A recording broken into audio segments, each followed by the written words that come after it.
Welcome to the Red State Weekly Briefing. I am your host, Aaron Gardner. With us this week, we have Joe Cunningham, Thomas LeDuc, and Caleb Howe. So this week, we're going to go over a few things this week. We're going to go over a little bit of a review of the Red State gathering that we had last weekend in Fort Worth, Texas. We're also going to talk a little bit about other Texas news. Governor Rick Perry's Orwellian indictment, as I put it on the post tonight.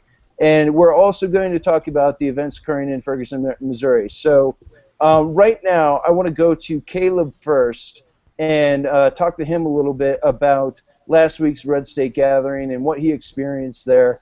But before I do want to mention we have a lot of videos from the gathering that are posted on the Red State Media YouTube page, which is where this is actually hosted. So if you stick around after the show and check out the Red State Media YouTube page, you can see videos from the gathering of the speakers and some interviews of the speakers after their speeches. So I highly encourage everybody to check that out. And with that, I want to pass it over to Caleb for a minute. Caleb, go ahead and share some of your thoughts on the Red State gathering this year. Oh, hi. I didn't see you there. My name's Caleb Howe. How are you today? That's all I have to say, Aaron. Move on. No, it was great. I was very good. Yes, you were. You did an excellent job. I will say that Caleb and I were on a panel together. We did a live Red State Weekly Briefing. Well, I was on the panel with Eric. You were just kind of on stage. Right, I was just standing there on stage and you know, looking and talking. For story and attention. Yeah, pretty much. You were just standing on stage and talking and participating in the conversation. That's all. Right. Yeah. Nothing big. But also, we got these fancy shirts. I don't know if you guys can see it. All the contributors got these fancy Red State polos. They're very nice. We got two of them, one red and one white. I'm only mentioning this because I'm not sure that Ben Howe is aware that we got shirts. So I just wanted to make sure that he is aware we did get shirts. This is kind of an inside joke. I apologize to all of our 12s of watchers for this one. But Caleb, outside of your work and my work, what did you think about the gathering this year? I thought it was great. It was better than Cats. I want to see it again and again. I give it a B+. It had a good beat, and I could dance to it. That's awesome. That does sum it up pretty well. We had a wide variety of guests this year. We had Ted Cruz, we had Ken Buck, we had Ken Cuccinelli, we had people from Texas, Scott Turner, and we had Connie Burton, who were both running for great races there in Texas, one for Wendy Davis's old seat. And then we also had people like Ryan Spreevers show up and speak a little bit. But overall, it's really amazing. I can't ever really explain how good the Red State gathering is to people. And also, Fingers Malloy was there. Yeah, absolutely. I was gonna get to that with LeDuc. Unfortunately, LeDuc wasn't able to make it this year, but he did send his crew out there, Fingers Malloy and Brodigan, and they did an excellent job, and I want to thank them for that. But let me kick it over to Joe real quick. Joe, you are now our newest contributing editor to Red State. You got brought up on the stage. You probably weren't as surprised as you should have been because you kept evading us, and then we had to kind of spill the beans that you needed to be in the room. But tell me your experience as a new contributor to Red State, what you thought of the gathering. Oh my God, the hazing. You guys have no idea. It's awful. Don't ever aspire to be a Red State contributor. That first week is hell. No, it's great. I love it. And thank you guys very much for indicting me. I'm sorry, not indicting, inducting me. Same word. Well, we like having new people come aboard, and everybody should know Joe's been contributing for a long time in the Member Diaries, and has also just been a good guy all around. He's come to a few of the Red State gatherings, and he's always been a good guy, and we like him a lot. So, LeDuc, I want to talk to you a little bit. Wait, I didn't get to say what I think of Joe. Oh, what do you think of Joe? Well, he was great. He was better than Cats. I want to see him again and again. I give him a B+. He had a good beat, and I could dance to him. All right. Well, on that note, LeDuc, I want to come over to you, but all I see is your belly. Okay, there's your face. I'm here. How you go? Yeah. Hi. So you didn't get a chance to come out this year. You've come out to a couple of them, but you've had the experience. Now, Fingers and Brodigan were out there, and I think it was Brodigan's first one. I believe Fingers has been there before, but I believe Brodigan is his first time. The poor baby. But I just want to know from your perspective, from their perspective, what did they think? I mean, I think it's a premier event. What do you guys think? Well, talking to them, they said it was better than Cats. They wanted to see it over and over and again, and they hope you guys have another one within a month. Awesome. Well, with rave reviews like that, I don't see how we can't do this again and again. Well, we definitely got to put that in the sales material next year, that Aaron said it was the premier event. Aaron, managing editor of RedState, says it's the premier event. What an unpredictable turn of events. Hey, look, I've been to a few different events in my time, and I will say this: RedState's different. The people who come there are activists. They have amazing stories, which, Caleb, I thought maybe you would get into as we do have this. We do have some really good stories. It's amazing who shows up. We have an older crowd at the RedState gathering than you see at a lot of conferences these days, and it's amazing the participation that our audience has experienced in politics over the last half century. We had people there who were. We had a lady there who was with George Bush the night he found out he was going to be Reagan's vice president. And we had a guy who was the head of tallying and stirring up absentee voters in Europe for the Goldwater campaign, and who also, by the way, dated Francisco Franco's niece. So take that as you will. It's amazing the people that we have coming to these events and the stories they're bringing. These are real activists who have been doing this for a long time. And then we also have people, younger generation bloggers and younger generation campaign workers who are coming in and making connections with these people and hearing these stories that they have, as well as interacting with the politicians and everything. But it's really an amazing event, and I do want to say, even though Joe's there. Yes, even though Joe was there, it was a stunning event. But one thing I would highly encourage people to do, if you want to know in essence what the gathering is, go and find the Scott Turner video of his speech. He lays out and defines what a gathering is, and then he lays out and goes into what we're faced with and why we're gathering together. And it really is a great speech that distills down the essence of what the Red State Gathering is, and also what conservative politics should be in the activist sphere outside of these sort of gatherings. So I highly encourage everybody to go check that out. So let's go ahead and check in a little bit to the news of the week. Let's stay in Texas. We were in Fort Worth for the gathering, but let's shift up to Austin, or down to Austin. I don't know Texas geography. It could be anywhere. The place is huge. But at any rate, Austin, the state's capital, we have an indictment of Governor Rick Perry. Now, this is a kind of a funny indictment because he's being indicted for using his constitutionally allowed veto power and for threatening to use that veto power. And they're basically saying that it's an abuse of his power and going after him on these charges. Now, beyond the fact that this is kind of it is a sketchy indictment, and you got to wonder who made up the grand jury. That was 3 sketches, if you're keeping count. That was three sketches. But regardless of all that, this is also a pattern that we're seeing emerge from the Democrats as a strategy. We've seen Scott Walker tormented by law warfare. We've seen Governor Christie, who I'm no fan of, be tormented by Bridgegate and making that into a scandal. And now we have Governor Rick Perry, who is being put in there. And honestly, I think that the real reason that these things are happening is just to create the headline, Governor Perry indicted, or grand jury thinks there's enough evidence for an indictment. These subtle things that they can throw in, this cloud of suspicion, I guess people have been calling it. I think this is all strategic, but behind all this, I also want to talk more about Rick Perry specifically. So, Caleb, I want to talk to you. I know you've seen some of the history of this DA who has inspired this indictment against Perry. Would you mind sharing some of the details in the history on that? Yeah, well, she got put in jail for 45 days for a DUI, and the circumstances of the arrest are pretty salacious because she was belligerent, fought with the cops, ended up having to be bound. There's photos circulating on Twitter of her actually upside down in the chair because she was and speaking of abuse of power, she insisted that the chief of police come see her personally. She was using her office to insist that she not deal with the peons at the police office, that she would deal with the chief to clear things up. And of course, that was the precipitating reason for Perry to say that he was going to veto her budget unless she resigned.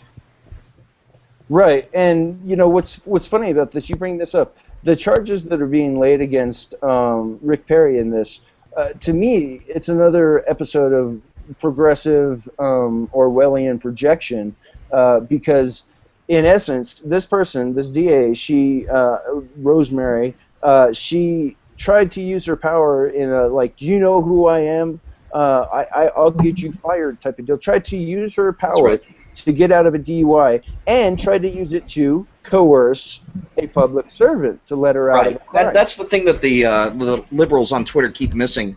They're like, well, she got her DUI, but she served her time and she's rehabbed up and everything. That's all very well and good, but the question, it's the same thing with Clinton. They always say, oh, you guys are such prudes, you're worried about a blowjob. No, it's about the fact that he lied about it. The lie is what got him disbarred. The lie is what got him impeached.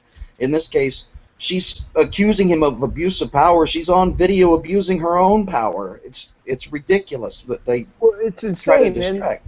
And not only that, but I mean, and I'm going to get to Joe and Thomas as well, but not only that, but the fact that she got a DUI and had to serve 45 days in jail, she should have been disbarred immediately because of that infraction, and she also should have lost her job, frankly, because of that.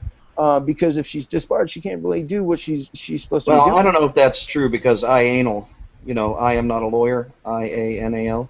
Well, I'll put it this way. I saw Sean Davis and some other lawyers who I think are pretty smart going after this point and saying, the Bar Association has this rule and the Texas Bar Association has this rule, and she violated it, and she should have had an automatic suspension unless there was some sort of Bar Association intervention on her behalf.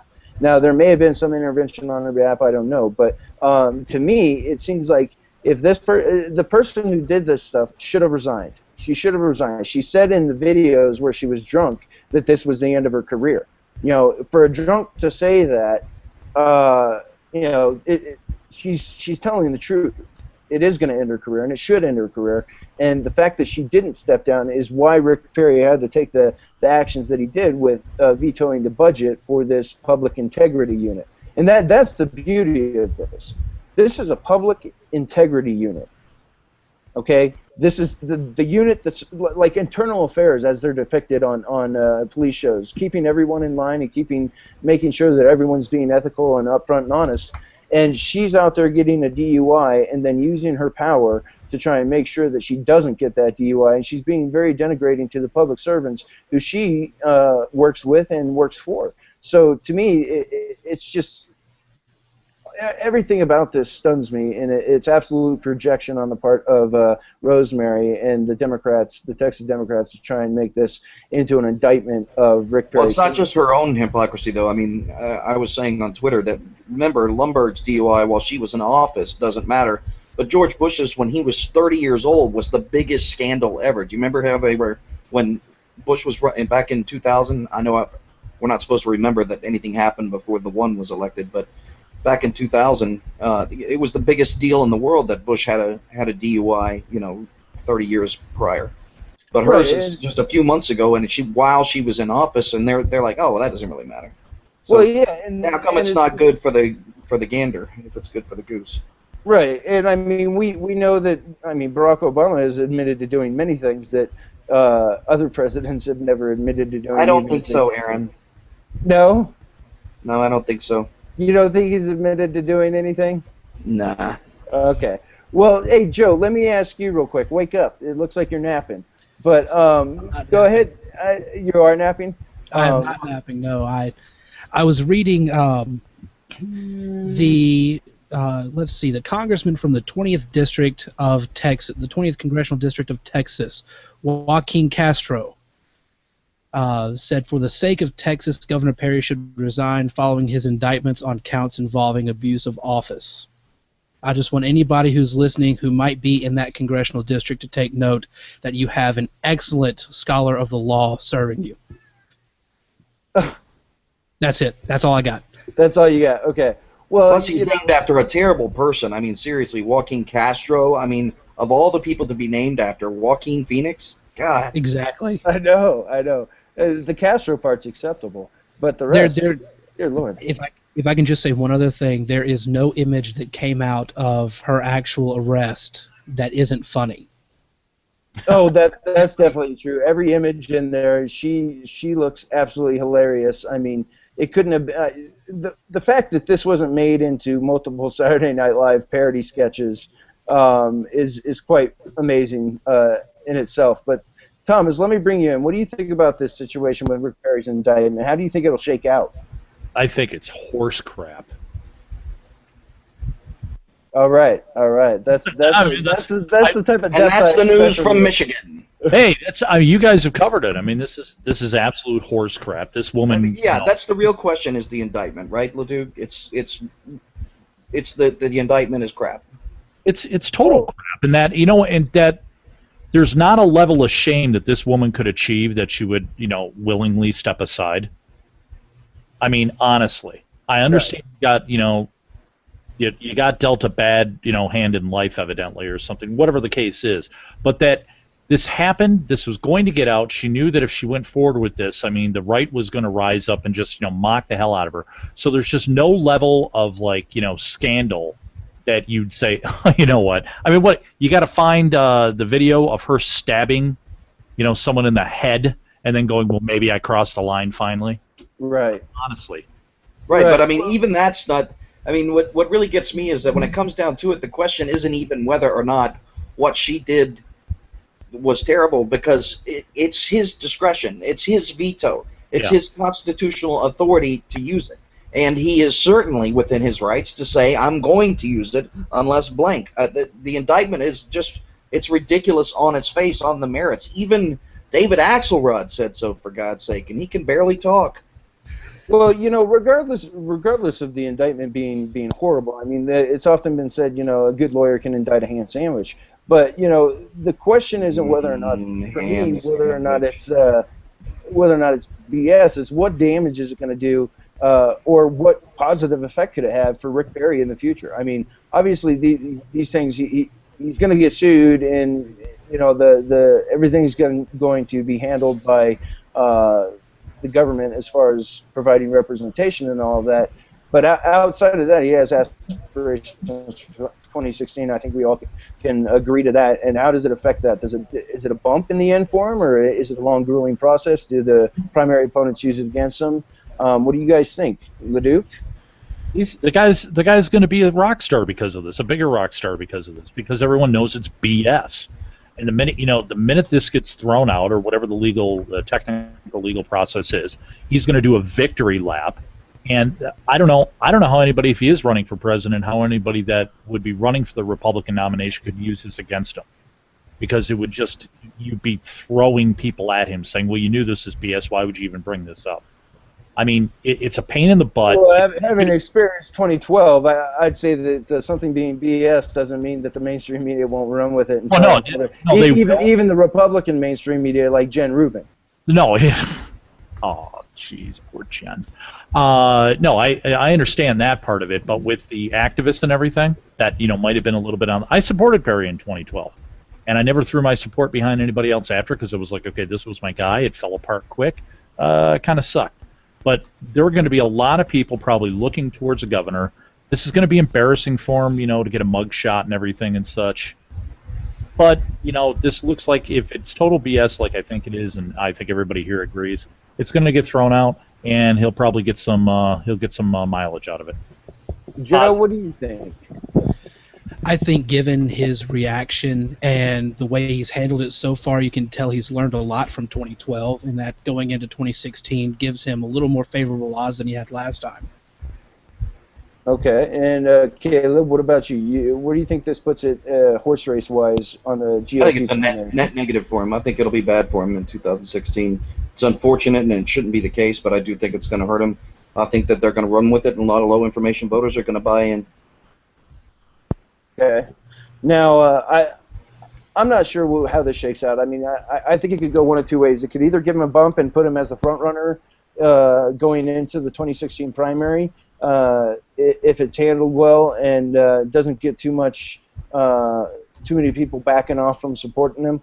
But I think it also depends somewhat on how Ted Cruz continues to stand by his side. If Ted Cruz continues to stand by his side and doesn't really push much more towards floating the balloon of running himself, I think it could affect the dynamic and definitely put Perry as one of the top choices of most conservatives.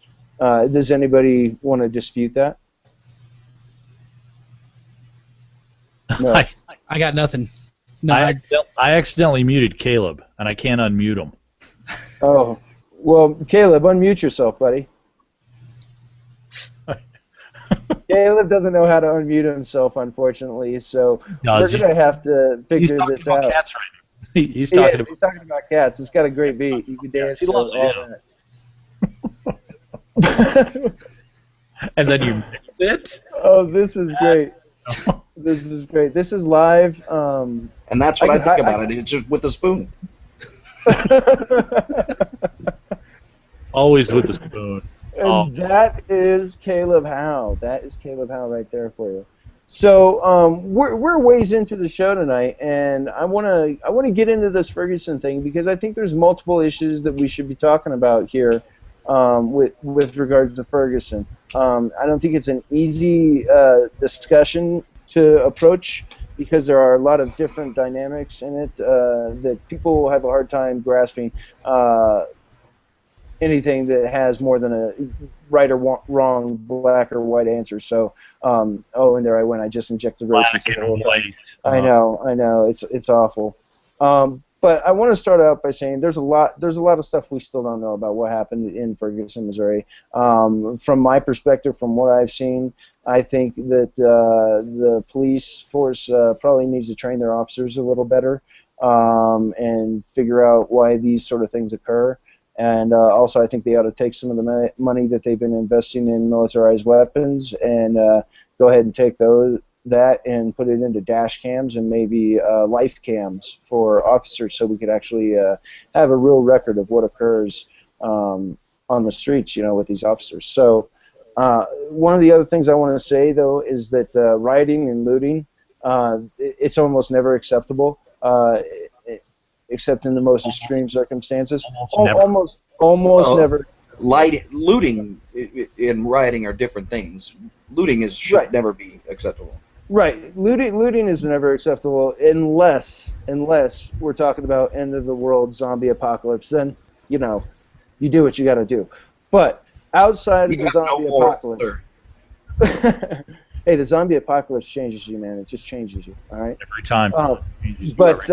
Outside of rioting, rioting. That's a different story. I mean, if we win a championship, something's got to burn. Well, I'm not that type of person. I don't think that riots are reasonable solutions to anything, and I don't think they're reasonable as celebrations either. I think rioting just causes more harm than good. And when I see people destroying their own neighborhoods, I just feel sad. It's just ridiculous that people are so exuberant or so upset that they would go out and destroy their own neighborhood and cause a lot of grief for everybody involved and a lot of innocent bystanders. So in my own view, I'm not a big fan of the rioting and the looting that's gone on, and I'm not a big fan of how the police have responded to all of it. Now, beyond that, I want to talk about this specific case a little bit and talk about the kid, the 18-year-old, 6'4" kid, and how he was, portrayed in the media. And I really want to talk about how dumb the media has been throughout this whole thing. Earlier today, I'm going to punch over to Caleb for this because I know he did a post on this earlier today, so he needs to unmute his mic. But basically, the media out there are so dumb. They have no real-world experience with any of the stuff that they're talking about, with any of the stuff they're reporting. We had one guy who found foam earplugs on the ground and tweeted it out and asked and said that he thought they were rubber bullets. Could anyone confirm?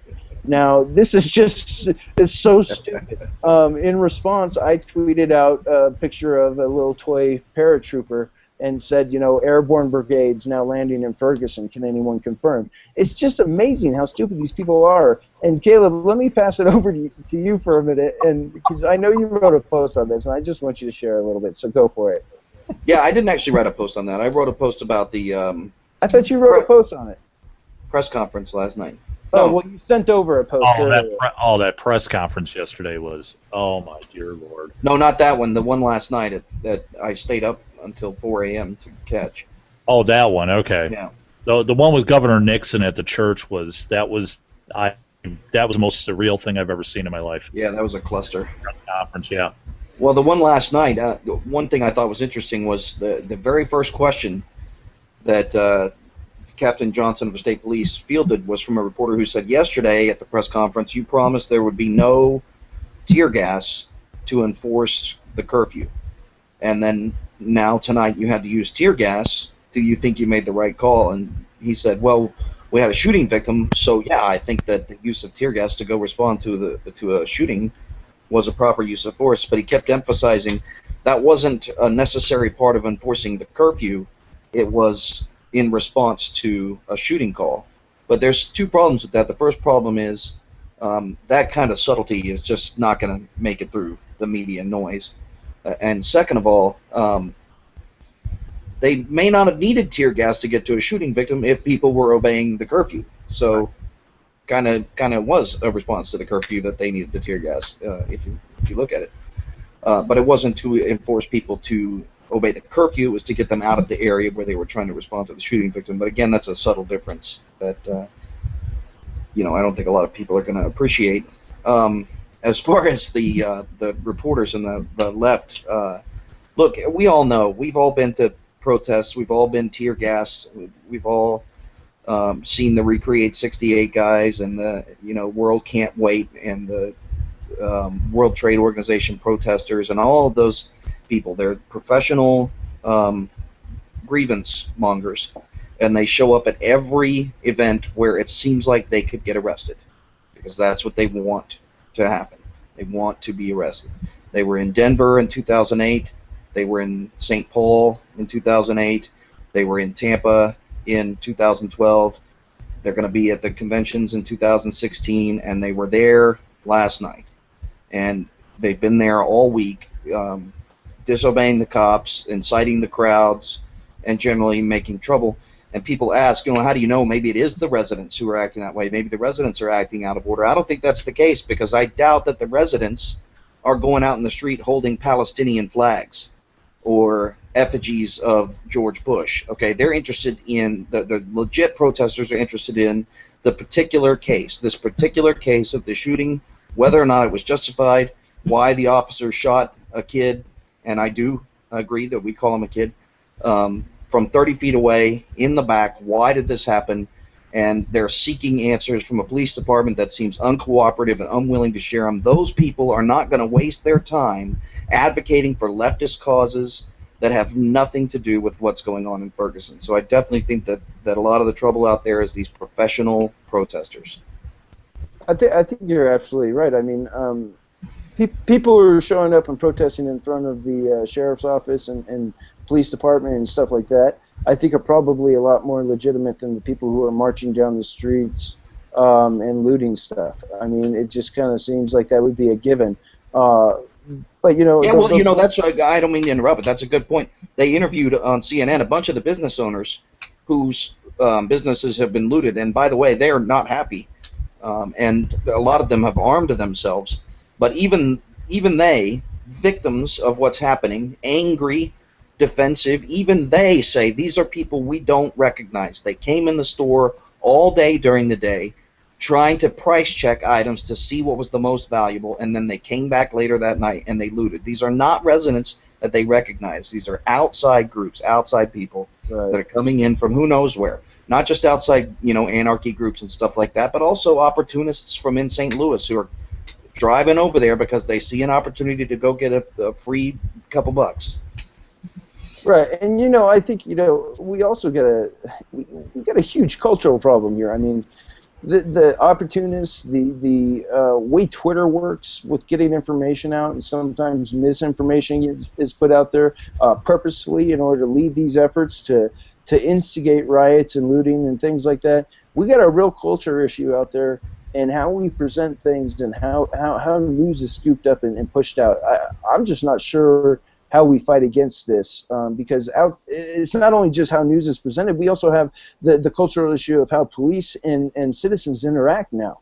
And it's different than it used to be. It used to be, when I was growing up, it was still kind of on the verge of to serve and protect, and now it's switched to a great degree. And I'm sure it used to be protect and serve was the primary mission, and now the primary mission is to enforce.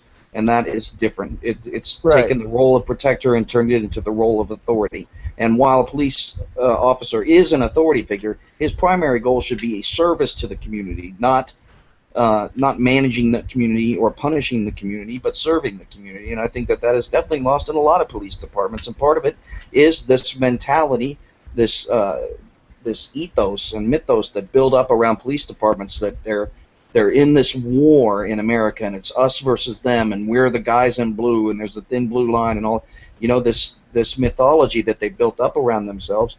That's why there's that video circulating from that town of 4,000 people, where they've got the ridiculous SWAT recruiting video of them, going all die hard, and they're all piling out of there dressed up like Marines. And I mean, just give me a break. Go write a couple of traffic tickets and do your job protecting the community. Or go enlist. Do it for real. Yeah. If you want to be a soldier, join the Army or the Navy or the Air Force and Marines. Get out there. You want to go kick ass overseas. We don't need that crap here at home, honestly. But I'll pass to somebody else, because this kind of gets my dander up, and I don't want to overdo it on screen. Besides, everybody hates hearing about your dander. I know, my dander is awful. Grosses us out. But Leduc, I know you're from Michigan. I mean, you're from Detroit. You've seen the culture of fear of the police, and how that also breeds violence and distrust and all those sort of things. Tell me a little bit about what you think we can do to fix these things. You cut the police departments by 30 to 40% immediately. Okay, tell me something that we could actually get done. Well, okay. I mean, incremental steps are very important in this. I mean, we're talking about, especially when it comes to the black community, we're talking about peeling back years and decades of mistrust. So I could go on and on about this. I've been bitching about that. But you should specify that that's earned mistrust. Absolutely, there's earned mistrust between the African American community and the police department in many places. And Ferguson, Missouri is one obvious example that's still there today. But I mean, it's incumbent upon I think the residents there have good reason to be distrustful of the police. Right, exactly. But it's incumbent upon all of us to take that into consideration when we think about what we can do to rebuild these things. I mean, honestly, a lot of this Ferguson stuff, if the police had brought the parents in and explained the process to the parents on how any police officer involved in a shooting has to go on administrative leave and do all these things and blah, blah, blah, we'd be in a much better place right now. But because the police and the community have this hostile relationship off the bat that's created out of mistrust, those actions didn't take place, and then we end up with riots and looting. So, Leduc, you were saying, how do you rebuild that? This isn't something that's just in Ferguson or the majority black communities. There's a town up here in Michigan on the west side, which is about just as white can be, mostly Dutch population, laid-back people, and the town has requested the state police come in and investigate the police force of 8 people with 100 quote-unquote part-time deputies that they're armed to the teeth. Okay, they have a mine-sweeping vehicle. Okay, they have AR-16, what are the military weapons that the military is distributing to all these police forces, and they're basically saying, you know what, you jaywalk, that's against the law. We're gonna whoop your rear end in. This isn't just unique to just this area. So the demilitarization of the police is something that has to happen today. I mean, this is going to really blow up into a bad situation at some point. As to the stuff in Ferguson, I honestly don't know. I mean, they came out and this is a horrible situation because a kid shouldn't have died. He may have broken the law somewhat, probably deserved to get his hand slapped and whatever, but he's dead. And what did they do? They came out basically paramilitary for 2 days, and then they back up, and then the place is looted, and nobody's responding to anything. It's a total lack of leadership down there. The governor looks like a total idiot. I mean, for the first 2 or 3 days of this, he had no inclination of jumping into this. He was hoping it would just go away. And Dwayne Lester over at the Missouri Torch has been doing a phenomenal job tracking this. And it's a cluster. But overall, this is just, to me, it's systematic of big government. More and more people are becoming comfortable with the idea of bigger government in all levels. And when it comes to the cops, that just, I don't want to sound like I'm paranoid, but it scares the hell out of me. Aaron, wasn't that you that was saying on Twitter that the problem was that with the local police department is that the reason that they came out with too much force at first and not enough force second is because they were worried more about how they looked than what they accomplished? Yeah, and that's the thing, with these police forces, they go feast or famine on this stuff, and they look at they don't want to come out early on because they don't want to be called racist or whatever like that, and some of them maybe, you never know. But they don't come out in force because they don't want the population to freak out, and then they pull back too much, and the population gets out of control, and then they end up having to come in force. And all along, it's all because of that root issue that I was talking about, where the police force isn't communicating with the parents of the dead kid, and that trust is gone right off the bat because of that. And that, I mean, word of mouth within the community is going to make that distrust grow and grow and grow, of course. And then when you have the response that they have, where they didn't talk to them, and then they come in with riot gear just in case, because we don't want to be the guys who lost control of a situation.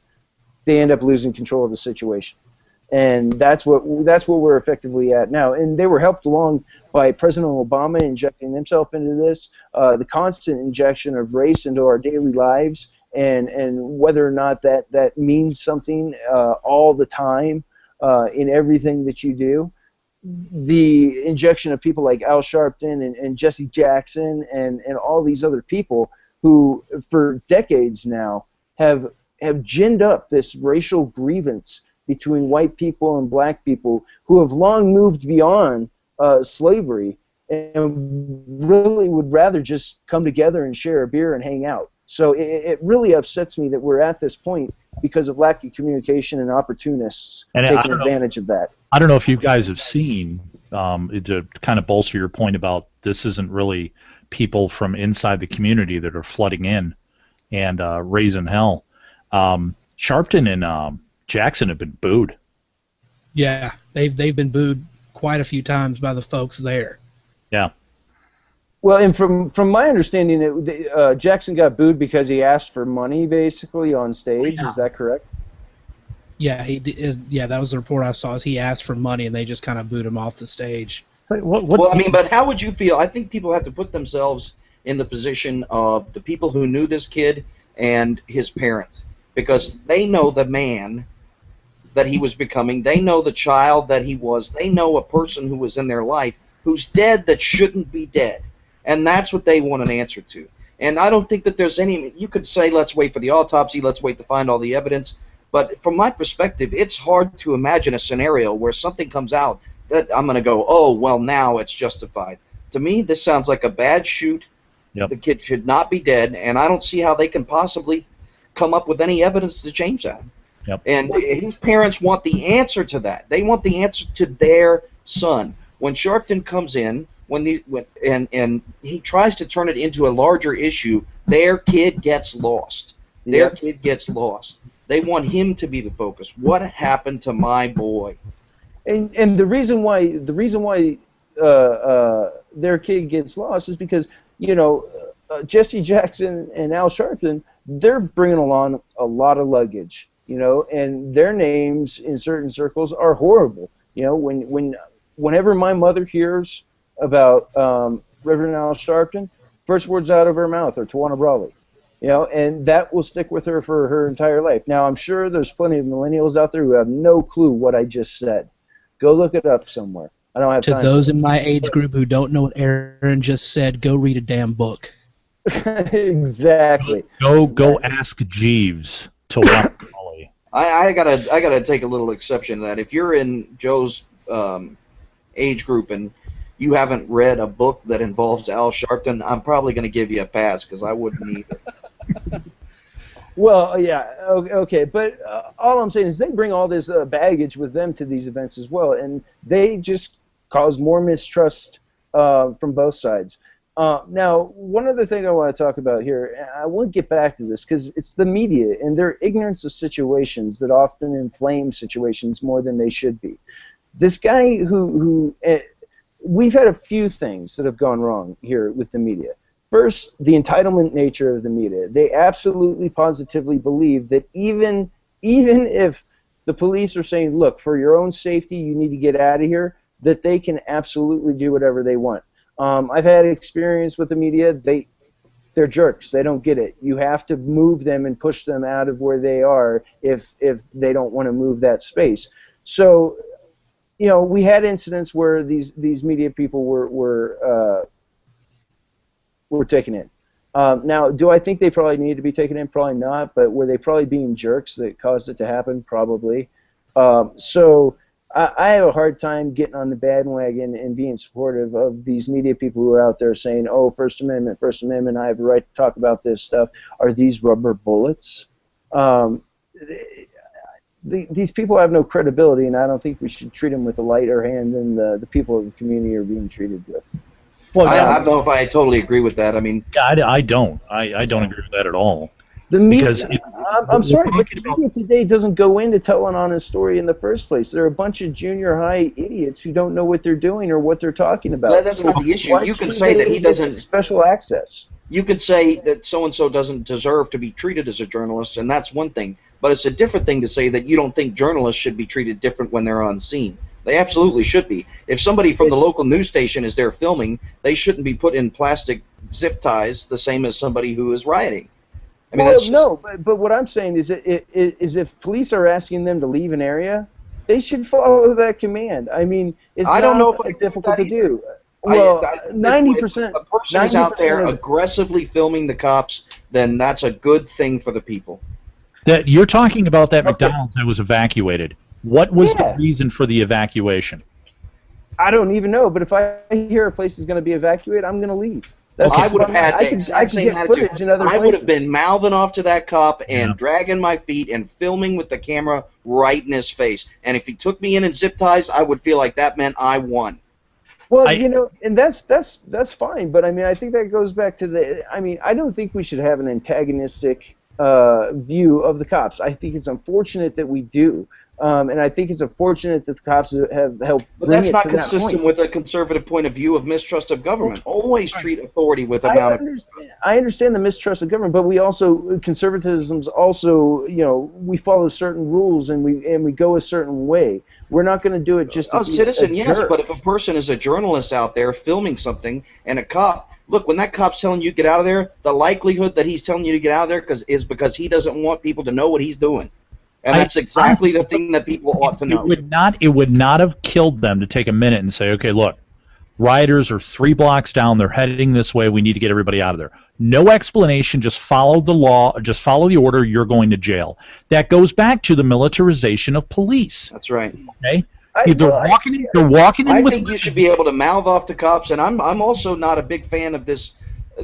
The way that if you are resisting arrest, then any amount of force is considered acceptable. I don't think that that's right. Sometimes you should be able to resist cops. They are not infallible. Because what do? They take them in, and then all of a sudden it's like, oh, you guys really are journalists. Well, the chief's going to do you a favor and let you go because we don't want any trouble. That is where the cop has to be held accountable. If there was danger, it's not going to be hard to explain what the danger is. But they walked in there and just started, everybody out of here. Well, what's the problem? Shut the F up, everybody out of here. That's That's- right. that's they've not got how- a little taste of power, and they want to. That's they not wanna how use public it. servants are supposed to act, even with ones that are charged with making sure there's the peace. And when somebody identified themselves as a reporter, it's not going to kill them to take them aside and go, "This is the deal, guys. This is why we need you out of here. Could you help us get everybody out of here?" And from a purely self-interested point of view, don't you think it would have gone better for the cops if they had done that? Because they certainly didn't do themselves any favors. Yes, I think you're right on that. But let's go to Joe real quick, and then I'm going to follow up, and then we're going to close out with some different lighter-hearted stuff. Okay, 1 second. Joe, As far as journalism goes, the two guys who got arrested, that whole arrest is a badge of honor. They were doing their job as journalists, and that's that's okay. It's the guys like whatever his name, Stephen Beckett or whatever, that said that the rights of a journalist should be elevated above the rights of normal people. That's the entitlement of journalism that really is the major problem. What they're being arrested, they're going to see that as a badge of honor in journalism circles, and that's okay. They were doing their job. But but that's cool. If you're going to take it as a badge of honor, don't immediately walk out and be like, "Oh, wham, I got arrested." You got arrested. No. Look, there's the other a, half of this. choice. The other half of this some is people, there's a difference between authorization. Some people are authorized to do things that other people aren't. All right, if you're there because you're a rioter and a protester, you're not supposed to be there. If you're there because you're a reporter, you are supposed to be there. It's not a matter of saying that one person's rights are elevated above another. Some people have a reason to be certain places that other people don't have the same reason. But see, the difference here is the fact that these guys came out and their arrest, their arrest was then what triggered a huge media outrage over the events of Ferguson. We got coverage of Ferguson and everything that was going on. The media launched on this in a way that gave a lot more focus to these two journalists being arrested than the riots and everything that were going on in Ferguson. And their being interjected in the story did more damage than it did any help whatsoever. It highlighted police misuse of power, but it also really took the focus away from where it should have been. I think that's right. But that's the cops' fault. That's not the media's fault. Yeah. Oh, I think there's a lot of fault to go around, but let's leave it there for this week. Okay. Now let's see what else we can do. Caleb, I wanna request something real quick. Okay. Last week we had Eric Erickson, our boss, our supreme leader, our Ayatollah of conservatism, come on the Red State Weekly Briefing and do 4 questions with Caleb Howe. Now, he scored, I believe, a 3.25, which has put him in the lead, and Rafi Williams is in second place, and then we don't count after second place because we only count the first loser.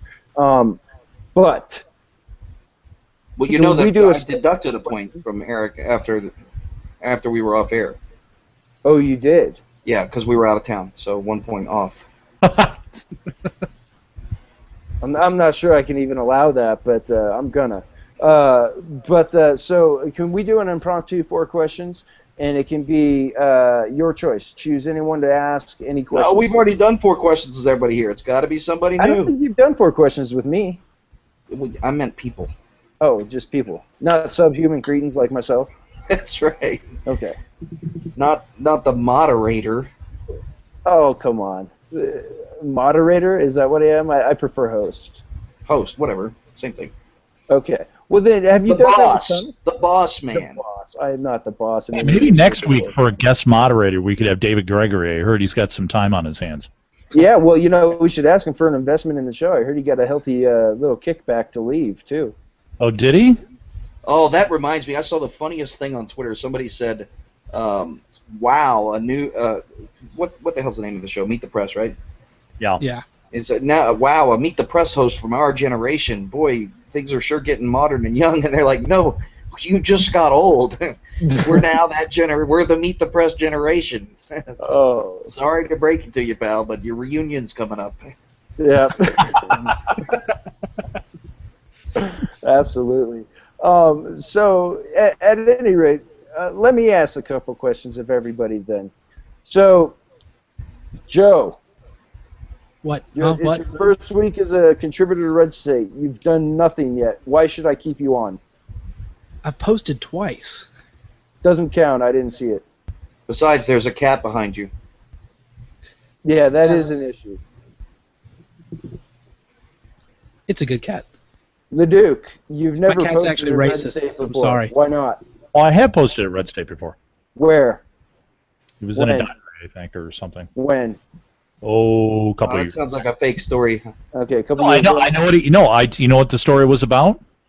It was about the whatchamacallit, at CPAC, the controversy about GoPro. Well, I'll tell you what it wasn't Oh, about. I remember It that, wasn't actually. about any current event. So I think you should write something at RedState just to say hi to everybody and let them know you exist. I think you should tell a story from when you were a kid. Tell us about radio camp. I used to chisel into stone to remember where I was. Caleb. They were trying to get to. Was that an age joke or? Yeah, it was kind of was. Yeah. I don't know.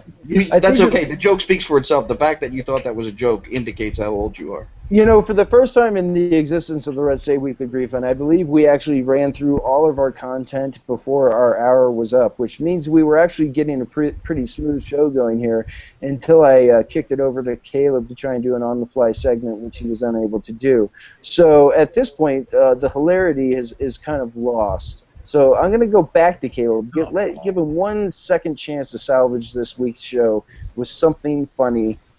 Just That's this one time. a lot of pressure on you there, kid. I'm not doing 4 questions. What are you gonna do? Do something funny. No, I was actually going to ask if we could talk about something. I have a topic, in fact. Hey, let's talk about Ben Howe. No, let's talk about Digitas Daily. Yes. Oh, there you Digitas Daily. Because There you go. we are tomorrow. We're starting something new. So we've been in live public beta for about 3.5 months. What does that mean? Basically, we didn't do any advertising or go make a major push. We've had a group of people that are our subscribers, and we have done each week a different time slot to test the different time slots. Tomorrow we start a new time slot, which is going to be mid-morning. We've tried the afternoon, and now tomorrow we're doing mid-morning, so it'll be between 10 and noon each day this week. The Digitas Daily newsletter. And, of course, the focus is still the same. It's media, multimedia content, mostly videos, podcasts, and some off-the-wall stuff, and, of course, a little bit of humor at the opening paragraph. You can sign up for it at digitasdaily.com or on facebook.com/digitasdaily or on Twitter at twitter.com/ you guessed it, digitasdaily. You guessed it. Now, guessed it. one of our subscribers, and by one I mean 3, is here, and his name is Thomas LeDuc. And he's going to tell us, in his own words, that he likes it. I love Digitas Daily. In fact, FTR Radio has promoted it. It'll have a tweet going out here in a little bit saying, if you haven't signed up for Digitas Daily yet, evidently you're a communist like Aaron Gardner. I should probably, real quick, tomorrow, FTR Radio starts a whole new process of kind of being updated. And I have a new show coming out. That's right. Woo. 5 days a week. Not you yet. We haven't announced that. Oh, I know. I'm talking about your show. You're damn right you are. 5 days a week at 11 a.m. Monday through Friday. And it's called Bourbon on, Alcohol. no, Sorry. Bourbon on the Rocks. Bourbon on the Rocks. That's right. And I'll have all you guys on at some point. Maybe not all together because that could be a train wreck. Yeah, like it is every weekend on our show. That's right. I mean, but, I don't want to steal. I'd also like to say, Digitas Daily. It's better than Cats. I read it again and again. It's got a great dance to it. So everybody should really subscribe to Digitas Daily. Hopefully, my sucking up like this to Caleb will eventually land one of these Red State Weekly briefings in the Digitas Daily, and we'll go these have been there twice, good sir. So there you go. There's the proof of how well it works. I mean, Red State Weekly Briefing is blowing up every week. We're really. For good videos, we've been driving about 100,000 to 150,000 views for good videos. For the Red State Weekly Briefing, I actually saw the YouTube counter go down a little bit. People demanded their click back. On that note, if anyone would like to give to the Red State Weekly Briefing Fund and help us professionalize this show, just shoot me an email. I'm right here. I got all sorts of lists of great things that I should put He's for sitting there cameras all and the time, it's right in great. front of that camera. He doesn't Yeah. move.